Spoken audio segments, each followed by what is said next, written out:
نبی پاک صلی اللہ تعالیٰ علیہ وآلہ وسلم نے 3 باتیں ارشاد فرمائیں۔ سب سے پہلے حضور نے نجات کے لیے جو بات ارشاد فرمائی وہ بڑی قابل غور ہے اور سمجھنے والی ہے۔ حضور علیہ الصلوۃ والسلام نے پہلی بات ارشاد فرمائی، فرمایا اگر تو نجات چاہتا ہے تو اپنی زبان کو اپنے قابو میں رکھ، اپنے بولنے پر کنٹرول کر، تول کے بولنا شروع کر، اپنے لفظوں کی حرمت کا خیال کر۔ اپنی زبان پر جو بندہ کنٹرول پا گیا، یہ پہلی علامت ہے نجات کی۔ اور ایک مقام پہ نبی پاک علیہ السلام نے یوں بھی بیان فرمایا، فرمایا تم مجھے گارنٹی دو 2 چیزوں کی اور مجھ سے گارنٹی لے لو جنت کی۔ فرمایا تم مجھے اپنی 2 ٹانگوں کے درمیان شرمگاہ کی اور 2 جبڑوں کے درمیان زبان کی گارنٹی دے دو، اور میں اللہ کا محبوب ہو کے تمہیں جنت کی گارنٹی دیتا ہوں۔ پہلی بات نجات کے لیے نبی پاک علیہ السلام نے یہ ارشاد فرمائی کہ اپنی زبان کو اپنے قابو میں کر، اس پر کنٹرول کر۔ اور دوسرا فرمایا تیرا گھر تیرے لیے کافی ہے،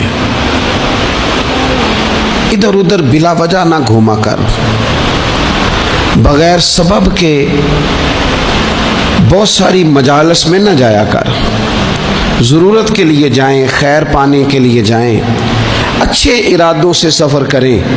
گئے ہمارے صوفیاء علماء دور دراز کے سفر کیے محدثین نے، کس لیے؟ حضور کی احادیث کو جمع کرنے کے لیے، نبی پاک علیہ الصلوۃ والسلام کے فیضان سے حصہ پانے کے لیے۔ لیکن فرمایا ادھر ادھر نہ، کچھ لوگوں کو بڑا شوق ہوتا ہے، اس مجلس میں بھی جائیں گے، اس محفل میں بھی جائیں گے، اس کی بھی سنیں گے، اس کی بھی سنیں گے، نتیجہ یہ رہے گا کہ بے یقین ہو جائیں گے، اپنے گھر سے نکلیں گے، گھر گھر پھریں گے، کسی گھر کے نہیں رہیں گے۔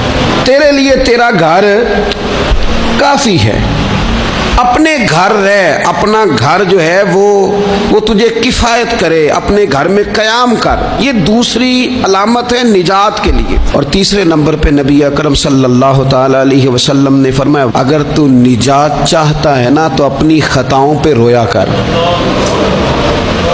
اپنی خطاؤں پہ آنسو بہا، اپنے آپ پہ رو، اگر چاہتا ہے کہ بچ جائے۔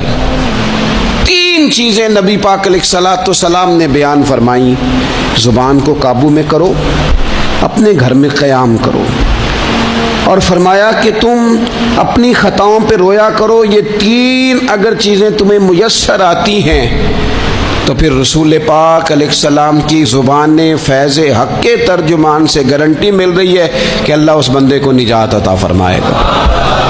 بہت شوق ہے لوگوں کو باتیں کرنے کا، بڑی باتیں، ہوئے ہوئے، جو بات بڑے مختصر لفظوں میں 2 جملوں میں بیان ہو سکتی ہے، اس کے پیچھے اتنی لمبی تمہید باندھیں گے کہ اصل بات ہی رہ جائے گی بیچ میں سے۔ گفتگو، بات، بولنا، یعنی بات ہو رہی ہے، گفتگو ہو رہی ہے 2 لوگوں کے بیچ، اور کوئی دانا آدمی بات کر رہا ہے تو فٹافٹ مداخلت کریں گے اور جملہ پھینکیں گے، کہیں گے قطع کلامی معاف، اور اپنی بات شروع کر دیں گے۔ تو میں کئیوں کو روک کے کہتا ہوں کہ پہلے آپ پوچھ تو لیں ہم نے معاف کیا بھی ہے کہ نہیں۔ بہت باتیں کرتے ہیں بعض لوگ، بہت باتیں کرتے ہیں، اور دنیا میں جو زیادہ خطائیں ہوتی ہیں وہ زبان کی وجہ سے ہوتی ہیں۔ عملاً کوئی کسی کو کیا تکلیف دے گا، ہاتھ کوئی کسی پہ کیا اٹھائے گا، لیکن لفظوں کے تیر، جملوں کے ترش لہجے اور زبان کی کڑواہٹ۔ حضرت عثمان غنی رضی اللہ تعالیٰ عنہ فرمایا کرتے تھے کہ زبان تو روح کو گھائل کر جاتی ہے، بندے کو اندر سے توڑ کے رکھ دیتی ہے یہ زبان۔ بہت سارے لوگ تھے، انہوں نے بہت سارے جملے زندگی میں بولے، میں یقین سے کہتا ہوں کہ انہیں بھی پچھتاوا ہوا کہ یار مجھے یہ والا لفظ نہیں کہنا چاہیے تھا، لیکن کاش یہ بعد میں پچھتانے سے پہلے آپ سوچ لیتے۔ اور بہت سارے لوگ ایسے ہیں جو مجھے پتہ ہے جو وہ کہہ رہے ہیں وہ معافی ضمیر ان کا نہیں ہے، وہ ان کے خیالات نہیں ہوتے، لیکن وہ کہہ دیے انہوں نے، اور کہنے کے بعد اندازہ ہوا کہ یہ ہمیں کہنا نہیں چاہیے تھا۔ دوسرا ارشاد فرمایا کہ تو اس طرح کر، اپنے گھر کو نہ لازم پکڑ لے، تیرا گھر تیرے لیے بہتر ہے، تیرا گھر تیرے لیے کفایت کرنے والا ہے۔ شریعت اسلامیہ میں نا رہبانیت منع ہے، سارے حقوق چھوڑ کے بندہ گھر میں بیٹھ جائے، حجرے میں بیٹھ جائے، مرضی منع ہے، لیکن کچھ دیر کے لیے وَتَبَتَّلْ إِلَيْهِ تَبْتِيلًا، سب سے کٹ کر اللہ کے ساتھ جڑ جاؤ۔ قرآن مجید نے کہا وہ کیا ہے کہ کچھ دیر کے لیے خلوت ضرور اختیار، جیسے آپ اعتکاف میں بیٹھے ہیں، سب سے کٹ کے اللہ کے گھر آ گئے، یہ کچھ دیر کے لیے یہ کام کرنے کا ضرور حکم دیا گیا ہے۔ آپ دیکھیے حضرت موسیٰ علیہ السلام، اسلام میں رہبانیت نہیں، سارے حقوق چھوڑ کے جانا نہیں، لیکن کچھ دیر کے لیے، تھوڑی دیر کے لیے حضرت موسیٰ علیہ السلام 40 دن کے لیے گئے نا کوہ طور پہ، پھر اللہ نے تو رات عطا فرمائی۔ وَإِذْ وَعَدْنَا مُوسَىٰ 40 لَيْلَةً، ہم نے موسیٰ علیہ السلام سے 40 راتوں کا وعدہ لیا۔ نبی پاک علیہ السلام کتنے دن جا کے پہلے غار حرا میں بیٹھے، پھر اللہ تعالیٰ نے وحی عطا فرمائی۔ تو کچھ اپنے گھر میں وقت گزاریں، عبادت میں وقت گزاریں، اللہ کی یاد میں وقت گزاریں، سارا وقت گھومنے میں پھرنے میں ضائع نہ کر دیں۔ کچھ لوگ ایسے ہیں عبادت کے لیے بٹھاؤ تو تھکے ہوئے ہیں، اور ان سے کو کہیں جانا ہے تو وہ تیار بیٹھے ہیں، تو کچھ اوقات اپنے اس پر بھی لگائیں۔ اور تیسری بات جو ارشاد فرمائی گئی وہ یہ ہے کہ اپنی خطاؤں پہ رویا جائے۔ ہم نہ بڑا تبصرہ کرتے ہیں، بڑا رونا آتا ہے کسی کی مظلومیت پر، کسی کے دکھ پر، ملکی حالات پر، لوگوں پر، اچھی بات ہے، لیکن نجات کے لیے ضروری ہے کہ انسان اپنی خطاؤں پر بھی روئے۔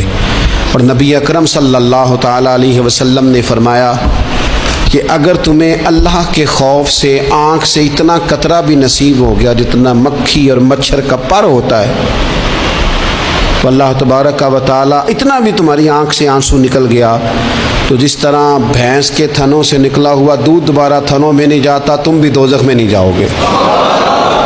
اور دو آنکھیں اللہ کو بڑی پیاری ہیں۔ یا رسول اللہ کون سی؟ فرمایا کہ جو رب کی رضا کے لیے پہرا دیتی ہے، اور ایک وہ آنکھ جو اللہ کے خوف میں آنسو بہاتی ہے۔ یہ دو آنکھیں اللہ کو بڑی پیاری ہیں، تو اس لیے یہ 3 باتیں آپ نے نہیں بھولنی۔ ایک تو یہ کہ اپنی زبان کی حفاظت کریں، ایک اپنے گھر میں، مسجد میں، اجرے میں کچھ دیر بیٹھ کے اللہ کو یاد کریں، اور کوشش کریں کہ بغیر وجہ کے گھر سے نہ اور تیسری بات یہ کہ اپنی خطاؤں پر آنسو بہانے کی کوشش کریں۔ اللہ تعالی ہم سب کو سمجھنے